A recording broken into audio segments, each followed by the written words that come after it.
शादी के पहले से ही विभा को कपड़े धोने का बड़ा शौक था। कभी नल के नीचे तो कभी तालाब के पास। अरे मेरी नीली वाली लुंगी नहीं दिख रही है।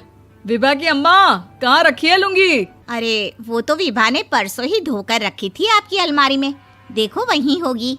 वो ना मैंने आज धो दी, मुझे लगा कि गंदी हो गई होगी। अरे कैसे गंदी हो गई थी? उसे तो मैंने पहना भी नहीं। हे भगवान, इस लड़की के कपड़े धोने की आदत से परेशान हो गया हूँ मैं। जितना तो घर में राशन नहीं आता, उससे कहीं ज्यादा डिटर्जेंट पाउडर का खर्चा है। इसकी शादी करवा दो, शादी। जाए अपने घर में ही करे काम, फिर चाहे घर के कपड़े धोने हो या पूरे गांव के। हाँ ठीक बोल रही हो, देखता हूँ मैं कोई लड़का। वो दिन भी आ जाता है जब विभा को देखने लड़के वाले आ जाते हैं। लड़की मुझे अच्छी लगी। होने वाली सास कहती है, बेटी अगर कुछ पूछना है तो पूछ लो। वैसे तो हमारी लड़की बहुत ही शर्मीली है, जो बोल दो वो मान लेती है, इसे क्या पूछना होगा। अरे कैसी बात कर रही हो माँ, मुझे इन लोगों के घर रहना है, सवाल तो कई है। हाँ हाँ बेटा, पूछ लो ना, क्या पूछना है। आप लोगों के घर कपड़े कौन धोता है? सास का मुंह बन जाता है।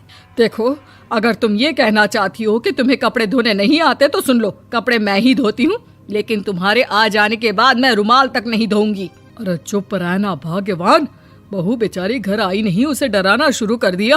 वो क्या है ना बिटिया, अभी तक तो ये कल्लू की माँ ही धोती थी, लेकिन अब तुम्हारे पापा तो दहेज में वॉशिंग मशीन देंगे ही। तभी विभा की माँ बोल पड़ती है, सवाल भी पूछा तो क्या। वैसे भाई साहब, मशीन की तो फिर भी कपड़े धोने की कैपेसिटी होती है। मतलब जो बिटिया दे रहे हैं ना विभा, इसे कपड़े धोने का बहुत शौक है। ये आप लोगों के क्या, आस पड़ोस गांव मोहल्ले सबके कपड़े धो दे और उफ तक ना करे। बाहर देखा नहीं आपने कितने कपड़े सूख रहे हैं? सब हमारी बिटिया ने ही तो धोए हैं। बस भी करो ना माँ, शर्म आ रही इतनी तारीफ सुनकर। और तो और एक दाग निकाल कर दिखाओ तो मान जाओ। हाँ अच्छा, माफ करना बेटा, मैंने गलत समझा। हमें तो रिश्ता बहुत पसंद है। और ऐसे जुड़ जाता है रिश्ता कपड़े धोने का शौक रखने वाली विभा का। उसकी शादी हो जाती है कोयला फैक्ट्री में काम करने वाले कल्लू के साथ। शादी के बाद अचानक विभा चिल्लाती हुई सास के पास आती है। सासू माँ, अरे सासू माँ कहाँ है आप? ये तो धोखा है, धोखा दिया आप लोगों ने मुझे। इसे ससुर के चक्कर के बारे में पता चल गया। अरे तो उसमें तुझे क्यों धोखा मिला है? अरे नल में पानी नहीं आता, कपड़े कैसे कब धुलेंगे? अच्छा, तू पानी नहीं आ रहा उसकी बात कर रही है। तो आपने क्या सोचा? कुछ नहीं। अच्छा, तेरी माँ ने कहा था कि कपड़े धोने का शौक है तुझे, याद आया मुझे। शौक बोलकर कपड़े धोने वाले मेरे जुनून को कम ना आके सासू माँ, कपड़ा धोना मेरा गुरूर है।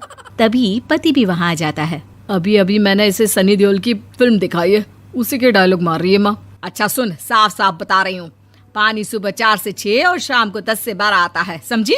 विभा टाइमिंग सुनकर हैरान हो जाती है। ये क्या भूतों का मोहल्ला है? सुबह 4 बजे उठकर कौन कपड़े धोता है? 4 बजे टंकी में पानी जाता है, फिर सारा दिन धोना ना, किसने मना किया?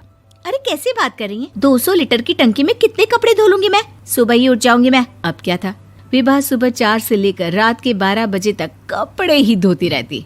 एक रोज सास पड़ोस से निकलकर कहीं जा रही होती है कि साथ वाली कहती है, हाँ कल्लू की माँ, जरा ये बताओ कि 2 साड़ी है, 2 ब्लाउज और एक पेटीकोट और एक नाड़े वाला लंबा कच्छा। हाँ तो? अरे तो क्या, कितना लोगी धुलाई ये बताओ। धोबन दिख रहे हैं हम क्या?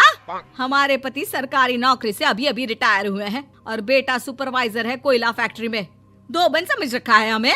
हाय रे कल्लू की अम्मा, माफ कर दो, वो तो मोहल्ले में यही सब बता रहे थे कि तुमने बहू को कपड़ा धुलवाने के काम में लगा दिया है। सास को पड़ोसन की बात सुनकर गुस्सा आ जाता है। वो घर पहुंचती है जहां घर के बाहर ही इतने सारे कपड़े सूख रहे होते हैं जितने कि किसी धोबन के घर पर। अरे ओ कल्लू की दुल्हन, बाहर निकल। माँ जी यहीं आ जाओ, बाथरूम में चादर धो रहे हैं हम। अरे अभी हम धोते हैं, तुमको बाहर निकलो। ये आस पड़ोस वाले बोल रहे हैं कि हम बहू से कपड़े धुलवा कर उसे कपड़ा धोने वाली बना दिए हैं। अरे छोड़ो ना माँ जी, किन लोगों की बातों में आती हो? आस पास के लोगों का तो काम ही होता है कि वो किसी तरह सास बहू को लड़ा दे। बहू सारे घर के कपड़े धोती है, ये क्या कम है? बोलिए। सास को भी लग जाता है कि वो बहू का ये सनकीपन नहीं छुड़वा सकती, इससे अच्छा है कि खुद ही चुप हो जाए।